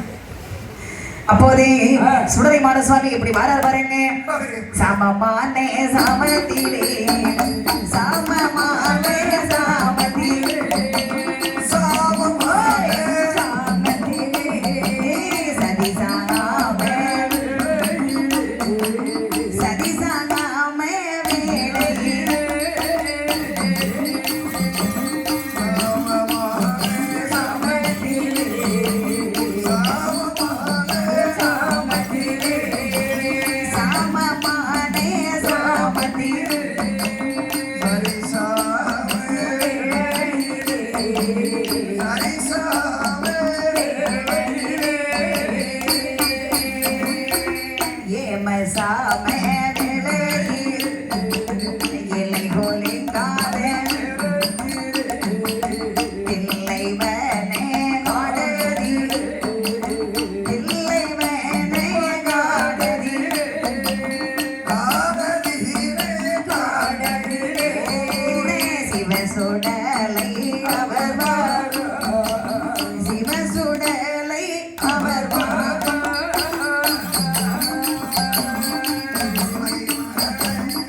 வேளையிலே வேளை கரெக்டா காலை 10 மணி அளவு கேட்டீங்களா? சாமமான சாமம் காலையில 10 மணி. அம்மா இவனை என்ன பண்றது? நான் எங்க ஊர்ல நான் தான் சொல்றதை காடுவேன். 10 மணிக்கு காலையில வேட்டை கிளம்பி மேலகாரம் 10 பேரை கூப்பிட்டு மேனகரங்களை 10 பேரை கூட்டிட்டு சாமிக்கு வேட்டை போவியா? சுடுகாட்டுல பேய் பிடிச்சிட்டு ஒத்தையில போய் நான் பேய் பிடிக்கிறேங்க. ஏடா ராத்திரி 12 மணிக்கு போனா கூட 10 பேரை கூட்டிட்டு போகலாம். பகல 10 மணி போயிட்டு ஏண்டுக்குடா 2 பேரும் மம்டியை கொண்டு வருவாங்க. அது எதுக்கு? பணத்தை தோண்டி தந்தாதானே திங்க முடியும். இல்லையே, சுடலையை கண்ட உடனே ஆட்டோமேட்டிக்கா பணம் மேல வந்துடும் அப்படிங்கிறாங்க. நான் ஒரு நாள் மையத்துல மிதிச்சு பார்த்தேன், ஒண்ணும் வரல. ஏன் ராத்திரி 12 மணிக்கு தான் வேட்டைக்கு போன மிந்தி போனா ஒரு நாள் 3 வருஷம் கூடையோட ராத்திரி 12 மணிக்கு இங்க இருந்து கிளம்பிட்டேன். ஆக்ரோஷமா வார வழியில பந்தம் அணைஞ்சு போச்சு. ஐயோ, இருட்டுக்குள்ள எனக்கு ஒண்ணும் தெரிய முடியன்ட்டு ஐயா எவனா மொட்டை கிணற மூடா போட்டு வச்சிருந்திருக்கான் தோண்டி 27 30 அடி இருக்கும் அந்த கிணறு. கிணத்துக்குள்ள பொத்துன்னு உள்ள வந்து விழுந்துட்டேன். முறியீங்க ஒண்ணு நான் தப்பிச்சுக்கிட்டேன். நல்ல வேலை வீட்டுல போது பாறைய விழுந்தேன், தண்ணியில விழுந்தேன். எப்படி தப்பிச்சே? அருளு அந்த சுடலை அருள் அது கிணறு இருக்கு தெரியாம போயிட்டேன். இப்படி அப்படின்னு நினைச்சு பார்க்கலையே. அருளுங்க கரெக்ட் தான், கிணறு தெரியணும்ல. அதுக்கு தலைவரை மறுநாள் கூப்பிட்டேன். காலைல 10 மணிக்கு தான் வேட்டை போற சாமியோட இஷ்டம் தான். அவரை வேற ஆள் பாத்துக்கிடுங்கப்பான்ட்டு வேற ஆள் சொல்லிட்டாரு. இல்லையா சாமி சாமியால நான் வரல, வேற ஆள் பாத்துக்கிடுங்க. வேற ஆள் மேல இறங்க மாட்டாரு. வேற ஆள் அப்படியே ஆடி வந்தாலும் நான் என்ன சொல்லுவேன் தெரியுமா? பியாய் தூக்கு போட்டு சேர்த்து பியாய் ஆடுக்கு மேல நான் மட்டும்தான் ஆடுவேன். சொடலைக்கா இருந்தாலும் சரி, பேச்சமைக்கா இருந்தாலும் சரி, எல்லா சாமியும் என் மேலதான் வரணும். ஒன்ன மட்டும் மத்தி தான் ஊருக்காரங்க எல்லாரும் பேசணும், வேற யாரையும் பத்தி பேசக்கூடாது. என்னை மட்டும்தான் எல்லாம் பார்க்கணும். நல்லா ஆடுது சாமி, இந்த பையனால துடியா இருக்கு. வேற நம்ம அந்த அளவுக்கு இருப்பையில கூட. நீ ஒரே ஒரு சாமிக்கு பொருத்தமா இருப்பாடா. என்ன சாமி? பண்டி மாடனுக்கு. சரி, அதுக்காக பொருத்தமா இருப்பேன்ல. சூப்பரா நீ மட்டுமா ஆடுவ? கடைசியில ஒரே ஒரு சாமி பேச்சம்மா மட்டும் எங்க அம்மா மேல வருவாங்க. எங்க அம்மா மேல வந்தான்னா எங்க அம்மா தலைகிறதா நிற்பா. தலைகிற நின்று சுத்தம் சாமி துணியெல்லாம் எப்படி? அப்ப நல்லா இருக்குமா ஆட்டத்தை பார்க்க? கூட்டா இந்த கொடையை பார்க்க கூட்டி வாய் பக்கம் வந்துடாத. எங்க அம்மா ஜாலியாக பார்க்க மட்டும்தான் கூட்டம் பக்கத்து ஊருக்காரங்க வந்து நிற்பாங்க. அவன் நெக்குன்னு போன் போட்டு வர சொல்லுடா, எசக்கமே கொஞ்சம் ஆட சொல்லுவோம். வீடியோ பார்த்து கேவலா குட்டி குச்சி ஆகையினால் பார்த்தாருங்க சுடலை கரெக்டா ராத்திரி 12 மணி தில்லைவனம் செல்லவனம் என்று புறப்படுகிறார். நேர வாரா சுடுகாட்டுக்கு வந்து பார்க்கும்போது அங்கே பிணமானது எப்படி வெந்து கொண்டிருக்கிறது. அது எப்படி வேகின்றது? சந்தன கட்டையில், அதாவது செங்கமால் போயிருக்கேன் நீ? போயிருக்கேன், பார்த்திருக்கேன். இந்த செங்கமால்ல பார்க்கும்போது அந்த செங்கல் வெந்து வரும்போது எப்படி சிக்கச்சவேன்னு இருக்கும் பார்த்திருக்கியா? அது ஒரு பார்க்கறதுக்கு ஒரு பார்வை ஒரு அழகு. அது போல வாழ போலன்னு பேசாத, கொஞ்சமாவது மரியாதை கொடுத்து. மரியாதை கொடுக்கறதுக்கு என்னோட நீ எத்தனை வயசுக்கு கம்மிடா, உனக்கு என்ன மரியாதை? சரிம்மா சரிம்மா. அதுபோல் இந்த சுடலையாண்டவர் பார்க்கும்போது பிணம் சிவந்து வந்து கொண்டிருக்கிறது. பார்த்தால் சுடலையாக பார்க்கும்போது இவ்வளவு அழகாக இருக்கிறது. சாப்பிட்டா எவ்வளவு அழகாக இருக்கும். சாப்பிட்டு பார்த்துருவோமா?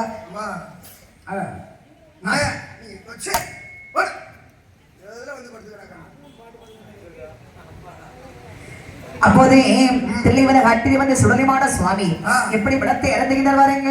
அங்கே எப்படி படத்தை சாப்பிடுகின்றார்? வலது காலை வண்டி போட்டு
சுவாமி தில்லைவன காட்டுக்கு வந்தவர் வந்து எப்படி பணத்தை சாப்பிடுறாரு பாருங்க. அவர் எப்படி சாப்பிடுறாரு? வலது காலை மண்டி போட்டார். எந்த வண்டியில கொண்டு போட்டாரு?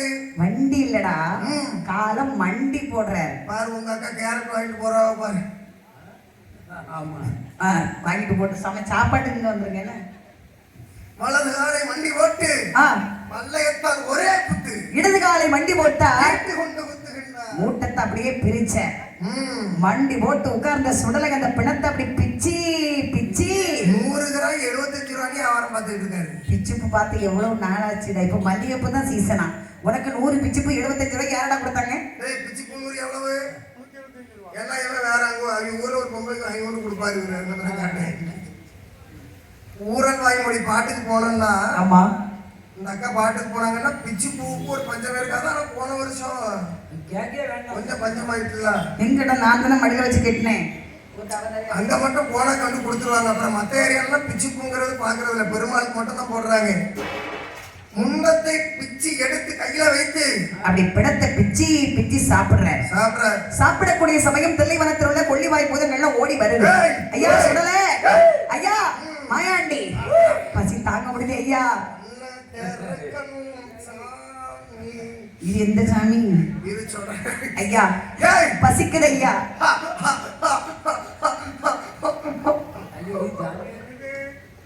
சோடலை இப்படி சத்தம் போட மாட்டாரு.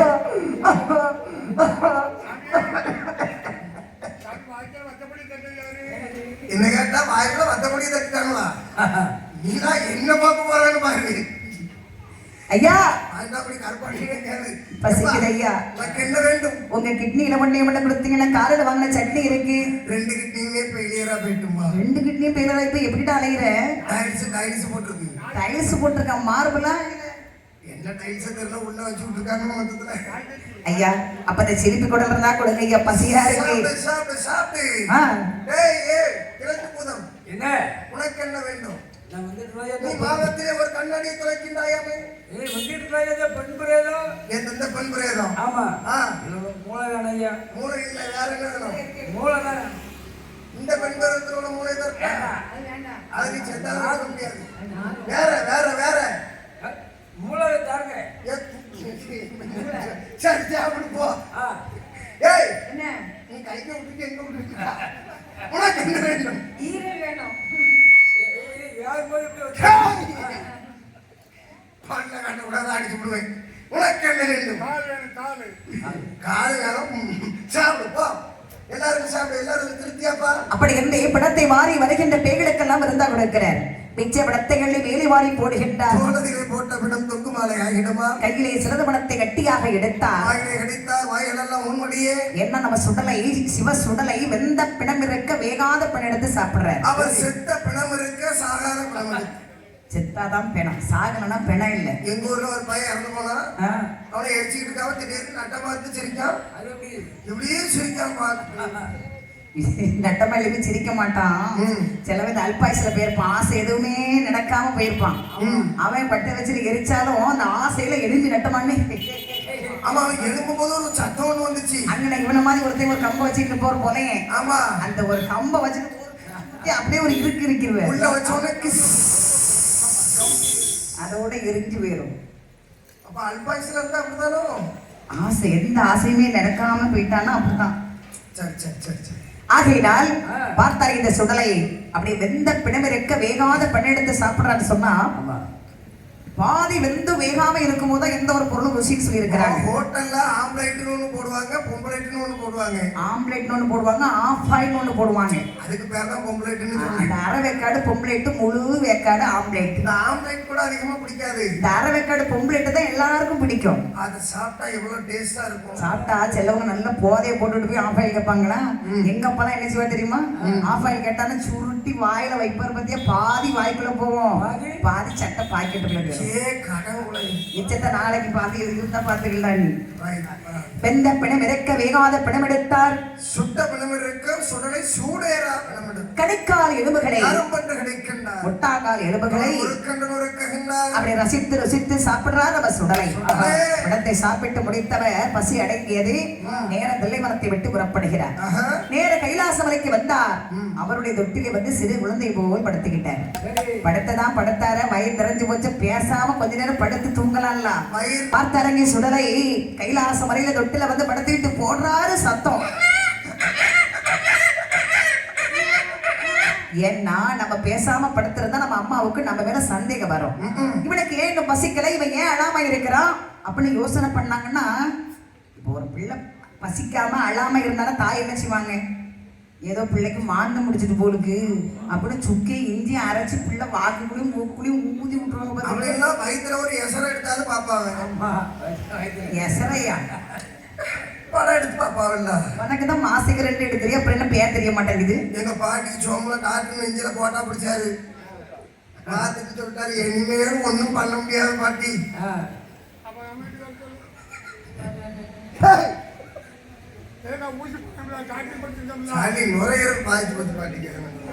அப்போது அங்கே சுடலைமாட சுவாமி அப்படி பசித்த குழந்தை போல் அழுறாரு.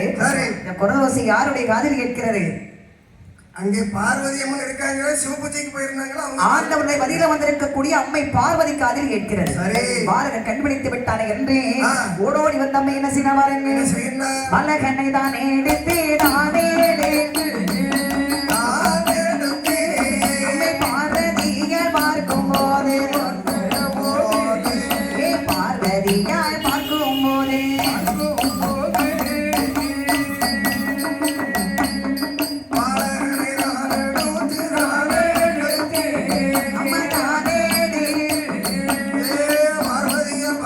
போது பார்வதியால் பார்க்கும் போது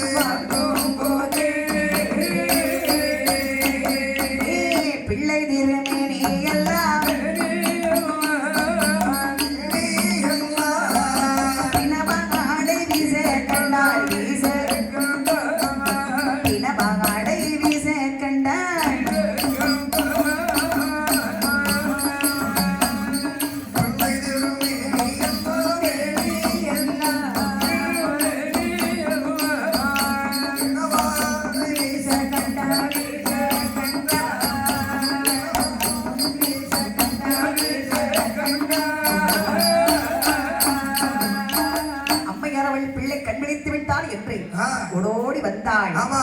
ஓடி வந்து அம்மை பிள்ளை பசியால் அழுறான்னு சொல்லி வாரி எடுத்து பக்கத்துல கொண்டு வந்தாங்க பாரு. சொல்ல முடியாத ஒரு வாடை. என்னடா இது?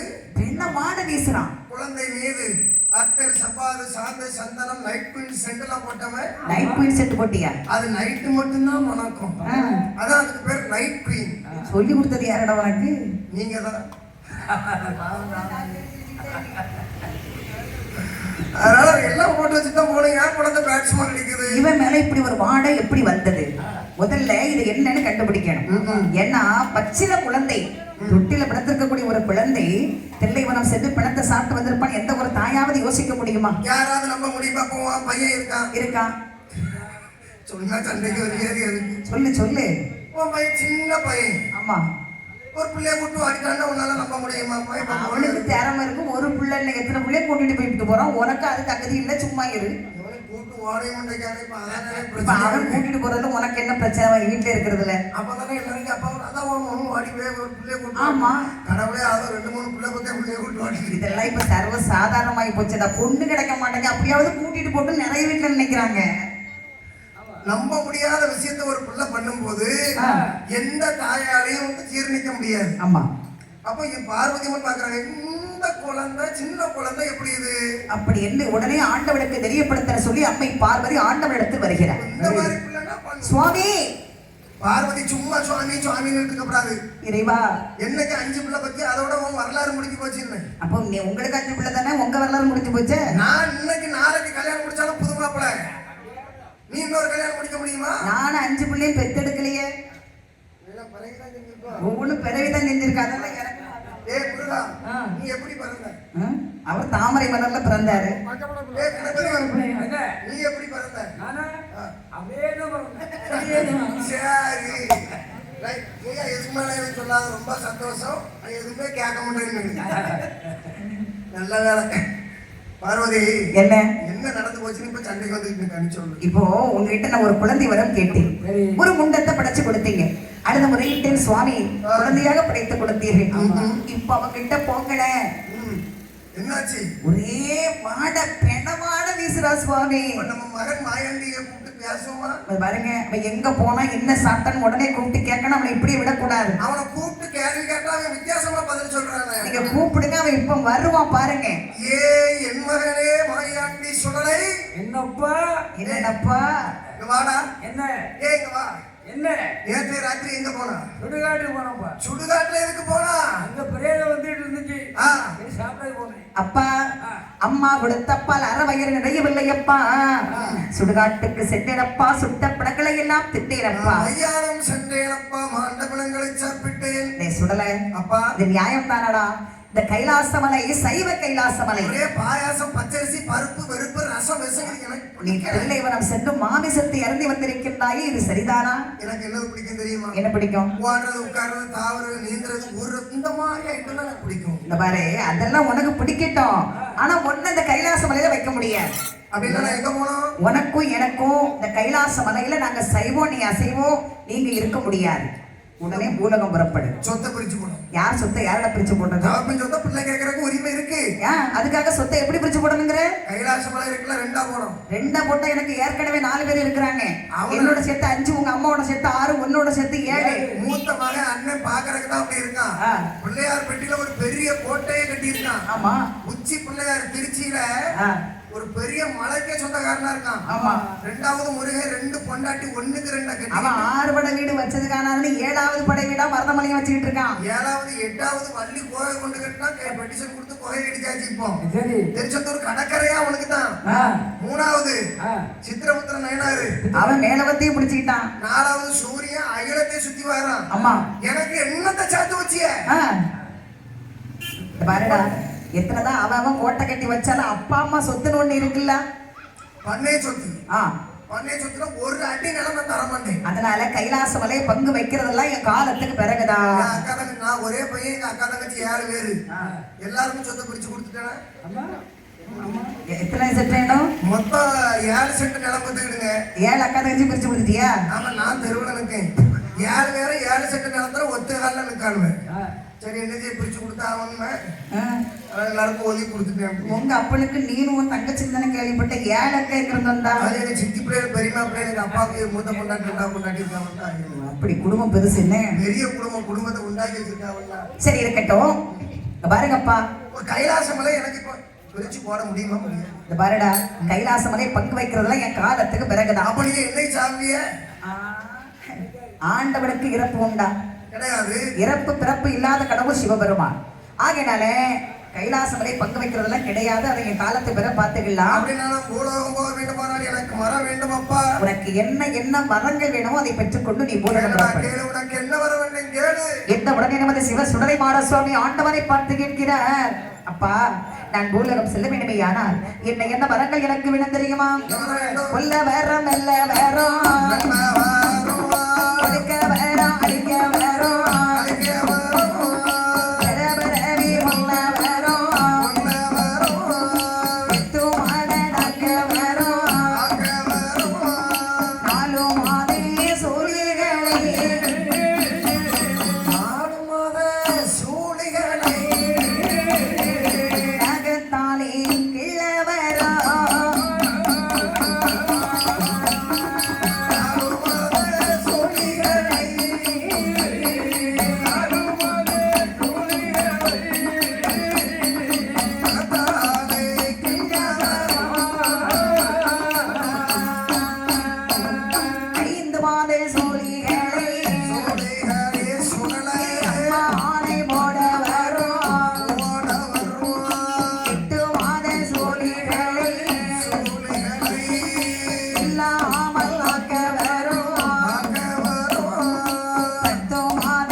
எனக்கு கொல்ல வர வேண்டும், அதை வெல்ல வர வேண்டும், கொடுக்க வர வேண்டும் அப்பா, அழைக்க வர வேண்டும். அது மட்டுமல்ல, பெற வரவே கொல்ல வரம், பெத்துமல நாக்க வரம், 4 மாத சூலிகளை கட்டார், தகத்தாளைக்குள்ள வரம், 5 மாத சூலிகளை கட்டார், அம்மானை போட வர வேண்டும், 8 மாத சூலிகளை கட்டார், இல்லாமல் அக்க வர வேண்டும், 10 மாத சூலிகளை கட்டார், பால்படிய அப்பா.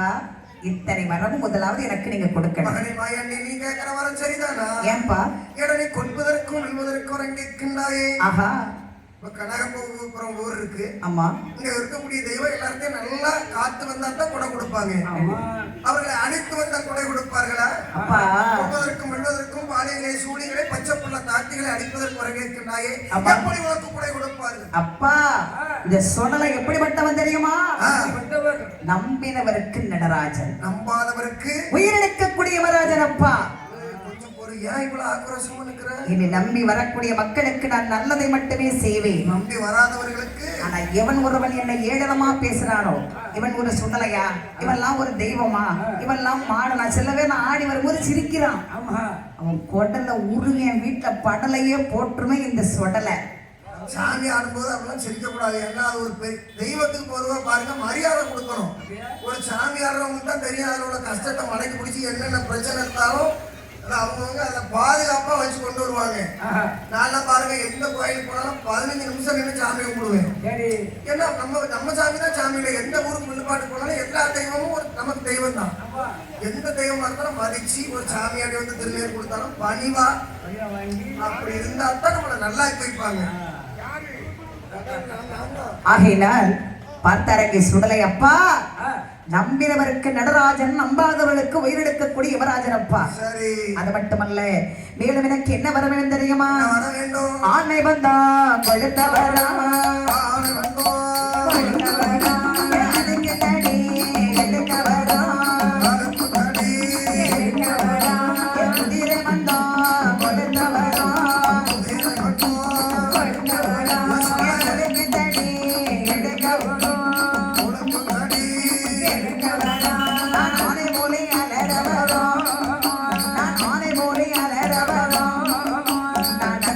como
நான் பூலகம் போக நான் இன்னும் என்ன வர வேணும் தெரியுமா? கேளுடா, எவ்வளவு வேணும்னு கேளுடா.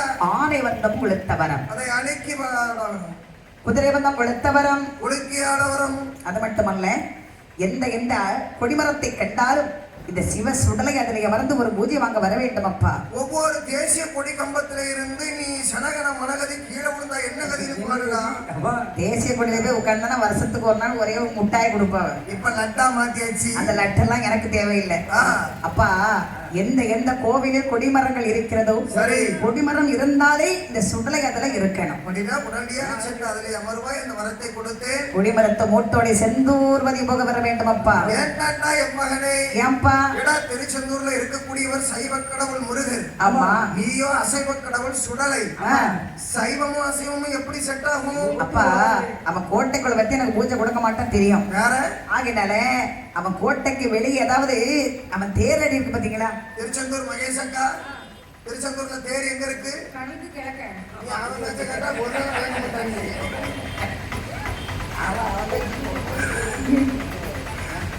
தேரடி கிட்ட வச்சு கொடுக்கணும் உனக்கு, அப்படித்தானே? ஆமா, ஏற்பாடு பண்ற முடி. எப்பா தேரடியில் எண்ணெய் வைத்து தேரடி மாடுன்னு சொல்லி ஒரு கருங்கடை வெட்டி ஒரு பூஜை கொடுக்கணும். கருங்கடை வெட்டல மாசி திருநாள் நடக்கும் போது தேர் அந்த இடத்தை விட்டு அசையன்னா விட மாட்டேன். சரி அப்பா.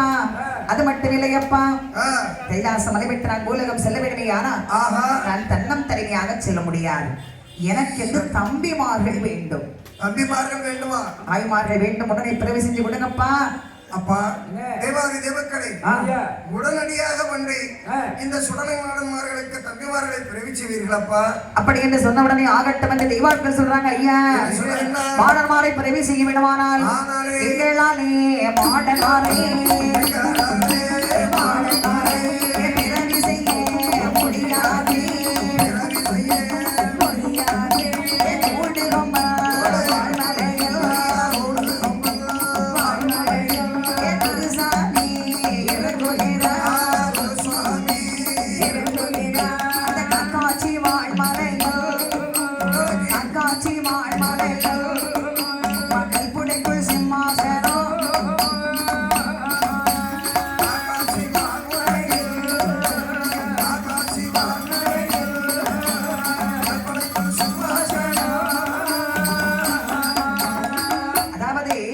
எங்களால் மாடன்மாரை பிறவி செய்ய முடியாது. மாடன்மாரை பிறவி செய்ய வேண்டுமானால் குருசாமி வர வேண்டும். கூடுகும்மன் பாலமலையில இருக்கிறாரு, எல்லோருக்கும் பெரியவர் குரு தவசி.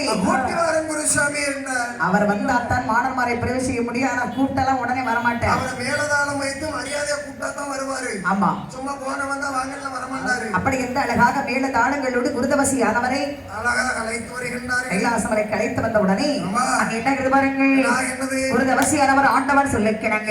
பண்ணமாக சொன்னபடி பழமையாய் ஒரு வேள்வி நடத்தினார். நடத்தின வேள்வி குழிக்குள்ளே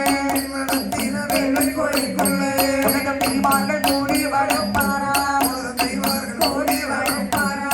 பரி பச்சரி பொங்கமானையோ, குலையும் இளநீர் பழப்பிட்டு, இளநீர் பழப்பிட்டு தாழ்வரீதமாக பழப்பிட்டு, தானே வேண்டித்தவ சிவப்பாரா, பழத்த வேள்வி எங்கும் பெருகிட, பாரமட்டம் வளர்த்திடுகிறது,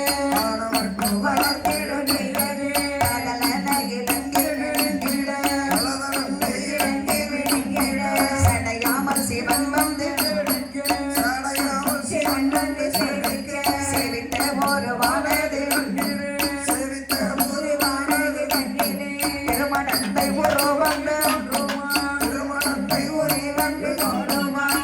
சொட்டி திருவம் பிழையோடான் நீண்ட கொண்டை கருமேகம் கார சுட்டியோ ஏகபடமுமாய் கையில் நல்ல கபாலமோ சூலமோ தாயார் பிரம்ம சக்தி அம்மை சக்தி பிறந்தாள்.